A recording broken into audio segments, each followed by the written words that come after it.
O Manhã Bandeirantes traz agora novidades sobre a aviação civil e os destaques também pertinho da gente para você que utiliza o Aeroporto Internacional de Viracopos.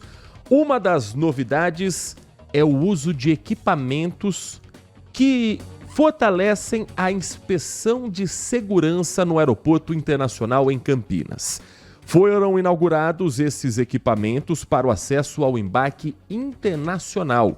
Conforme a administração de Viracopos afirmou a nossa reportagem, inclusive, os pontos de acesso ao embarque e conexões internacionais vão operar com equipamentos que elevam os padrões de triagem e o nível de segurança do aeroporto.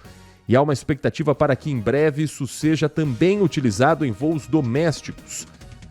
A cerimônia de inauguração contou com o diretor de operações de Viracopos, Marco Beni, contou com o delegado da Polícia Federal, Edson Souza, e o repórter Everton Ramos acompanhou de perto e explica o que é que esses equipamentos trazem de novo na segurança de um dos aeroportos onde mais tem ocorrências de tráfico internacional de drogas nos últimos anos, pela intensificação do trabalho da Polícia Federal por aqui.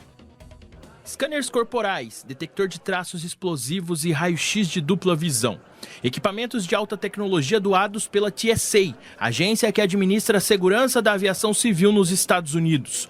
O Aeroporto Internacional de Viracopos é o primeiro na América do Sul a contar com os itens que devem reforçar a segurança, evitar riscos e ainda garantir mais agilidade aos processos. E esse equipamento detecta não só metais, esse equipamento detecta qualquer objeto que esteja na roupa, escondido em alguma parte do corpo. Esse equipamento é super moderno e traz uma segurança de altíssimo nível. Um dos equipamentos é esse scanner corporal. O passageiro entra aqui e levanta os braços. E a partir daí ele reconhece todos os objetos no corpo, não apenas o que é de metal. Aqui no caso, o celular e o microfone. O sistema não usa raio-x. Os dados são coletados dos reflexos de ondas milimétricas na pele. Já o raio-x de dupla visão oferece imagens de alta qualidade de explosivos, armas e drogas. Ele também é capaz de ler a bagagem tanto na horizontal quanto na vertical. A que existe em outros aeroportos, ou que existia até aqui há algum tempo, ela é monovision. E que é monovision? Ela só tinha uma visão. Então, o que passasse entre a visão e o fundo era observado. Essa tecnologia em relação à bagagem, nós chamamos de dupla visão, dual vision. Ela permite que o operador vire digitalmente a mala, a bagagem, para que possa ser analisado com exatidão o que for considerado suspeito dentro dela. Por fim, o detector de traços explosivos. Um filtro ligado ao equipamento colhe fluidos de diversas superfícies, capaz de identificar vapores e partículas explosivas e narcóticos. Esses detectores de traços explosivos detectam partículas em qualquer parte do corpo de alguém que manipulou algum tipo de item, ou explosivo, de substância explosiva, ou algum tipo de narcótico. A cerimônia de entrega dos equipamentos foi realizada nesta sexta-feira, dia que também marca o início da utilização. Entre os presentes, representantes da Agência Nacional de Aviação Civil, a ANAC, do Ministério de Portos e Aeroportos e do governo norte-americano. Outros terminais aeroportuários do país, como o de Guarulhos, devem receber as tecnologias em breve. Ou seja, todo passageiro que estiver dentro de um voo internacional terá sido 100% fiscalizado, corpo e bagagem. 10 da manhã, 32 minutos. Um outro assunto que está em alta na aviação civil é a negociação entre duas gigantes companhias aéreas que operam no país. A Companhia Aérea Azul e a Abras, dona da Gol, assinaram um memorando de entendimento para iniciar as negociações para uma fusão. Caso a união se concretize, a nova empresa vai concentrar 60% do mercado aéreo do país. Por esse memorando divulgado ao mercado financeiro, a fusão depende do fim da recuperação judicial da Gol nos Estados Unidos, prevista para abril. Nova empresa terá 3 conselheiros da Abra, holding que controla a Gol e a Avianca, 3 da Azul e 3 conselheiros independentes.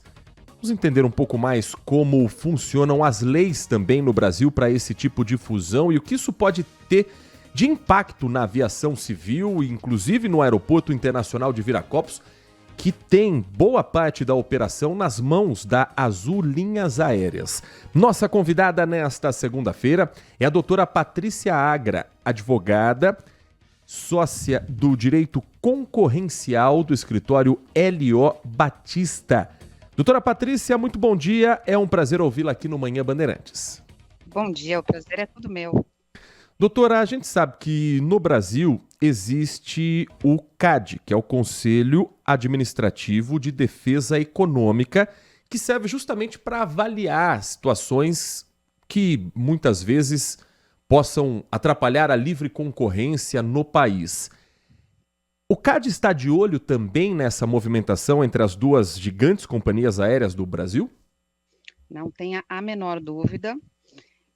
Mais do que isso, as empresas são obrigadas a levar essa fusão ao CAD e pedir autorização do CAD, e elas não podem se integrar, não podem fazer nada antes dessa autorização. Essa autorização vai ser uma análise complexa, deve demorar aí alguns meses pela frente, ela não é uma análise rápida, porque pela sua complexidade, ainda mais nesse setor, que é um setor delicado, é um setor concentrado no Brasil, no geral no mundo todo, não é só uma característica nossa, né? Mas como você mesmo apresentou, ele junta duas grandes empresas num mercado que hoje basicamente tem 3, né?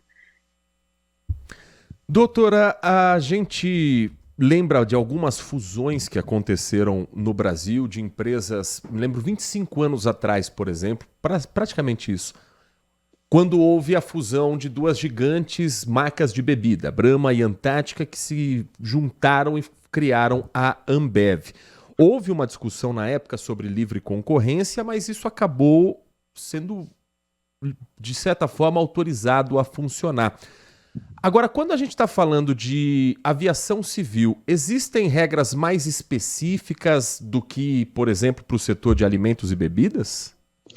Não são regras específicas. A análise ela é técnica, ela é feita uma análise de mercado, ou seja, impactos no mercado. E mercado é uma coisa ampla, ela envolve muitos agentes de diferentes características. Então, vão ser analisados os impactos à estrutura, né, à infraestrutura, como você comentou, né, a Azul tem uma operação relevante no aeroporto de Viracopos. Vão ser analisados os impactos aos fornecedores, aos consumidores, principalmente, ao impacto regulatório como um todo, ao impacto aos concorrentes, ao impacto que isso vai ter numa futura entrada de novas empresas, né, o interesse de entrada de novas empresas, um setor que a entrada é difícil pela sua própria característica. Então, assim, muita coisa vai ser olhada, mas a técnica da análise, ela é a mesma. O que diferencia é que, como é um setor muito regulado, com regras muito específicas, essas regras, esses incentivos às empresas são olhados de forma específica, mas é mais pelas características específicas de cada setor do que a estrutura da análise. A análise ela vai focar no impacto à defesa da concorrência, quer dizer, a dinâmica concorrencial que ocorre nesses mercados. E os mercados aqui, eles vão ser analisados rota a rota. Então, apesar de fato, quando você soma todas, pode estar dando 60% do mercado, mas ele vai ser analisado rota a rota qual é o impacto. Então, você pode ter rotas, por exemplo, que não vai fazer muita diferença, ou porque a Gol não está, ou porque a Azul não está, assim como você pode ter rotas, por exemplo, que vai virar um monopólio, porque hoje só as duas exploram. E isso vai ser avaliado por cada um desses mercados. E eventuais restrições, condicionamentos por parte do CAD podem ser feitos em cada uma dessas rotas. Então, no caso da Ambev, a Ambev foi aprovada, como você bem comentou, mas houve restrições. A Ambev tinha que cumprir algumas condicionantes para que isso fosse aprovado, né? Então, aqui pode seguir o mesmo caminho. O CAD pode pôr condições, pedir para mudar algumas coisas, inclusive as empresas abrirem mão de certas rotas, ou simplesmente falar, nossa, a rota não dá, né? Ou desaprovar a operação como um todo. Nós estamos conversando com a doutora Patrícia Agra, aqui no nosso Manhã Bandeirantes, advogada, sócia da área de concorrência da LO Batista, falando sobre a possível fusão entre as duas empresas aéreas Gol e Azul. E a pergunta que todo passageiro, todos aqueles que utilizam os aeroportos no Brasil, se faz nesta hora: uma fusão dessa tende a deixar as passagens aéreas mais baratas ou mais caras, doutora? Pergunta difícil essa de responder agora. Olha, todo processo de concentração pode levar a um aumento de preços, sim. E isso é um dos pontos que o CAD vai estar olhando com bastante cuidado, né? Então, pode acontecer de ter um aumento de preço em algumas rotas, especialmente aquelas rotas em que você não tem a concorrência, porque um dos papéis da concorrência é justamente esse: pressionar os preços para baixo, né? Então, você dá um desconto maior quando o seu concorrente ao lado está fazendo um desconto maior, ou pode fazer um desconto maior, ou quando você tem o perigo de alguém entrar no seu mercado porque o seu preço está muito alto e aproveitar daquele consumidor que não está conseguindo acompanhar o seu preço alto.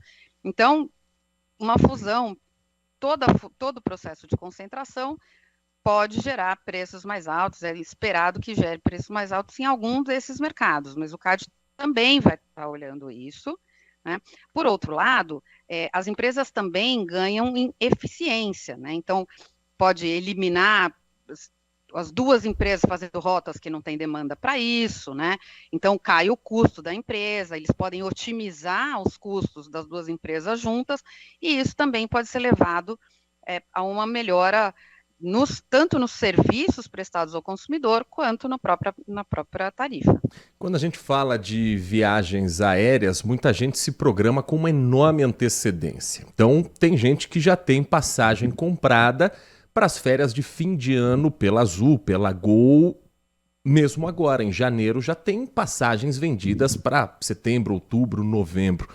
Com uma possível fusão, mudanças de rotas, é possível que algumas dessas linhas saiam e a pessoa tenha que ser recolocada em um outro voo.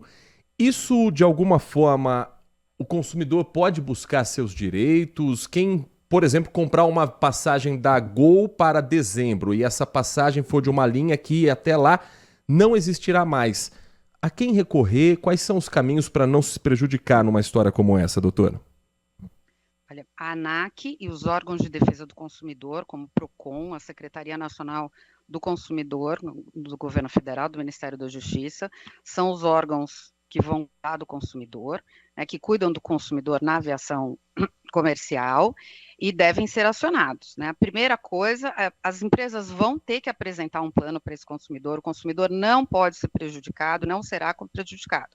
Agora, eventualmente, consumidores que se sintam prejudicados, procurem os seus direitos, vão ao PROCON, levem à ANAC, esses órgãos, principalmente a ANAC é o órgão regulatório, esses órgãos estão preparados para isso, vão atuar em cima disso, né? O próprio CAD, como eu falei, o CAD não cuida do consumidor, mas ele vai ver o impacto ao consumidor. Então, assim, e as empresas, com certeza, vão ter um plano de cuidado desse consumidor, o consumidor vai ser alocado. Então, pode ser que, você comprou uma passagem da Azul e vai voar na Gol, então, o consumidor foi atendido, importante ele chegar lá, né? Então, as empresas vão ter um plano para isso, com certeza, e o consumidor não pode ser prejudicado, e se sentir prejudicado, primeira coisa, aciona a empresa não deu uma solução, aciona a ANAC, aciona o PROCON da sua cidade. Doutora Patrícia Agra, muito obrigado pela sua atenção com o nosso ouvinte, sempre um prazer ter a senhora aqui conosco aqui no Manhã Bandeirantes. Espaço sempre aberto para a gente trazer novos esclarecimentos, e uma boa semana a você e toda a sua equipe. Eu que agradeço, para mim foi uma honra, um prazer estar aqui com vocês, uma boa semana a todos.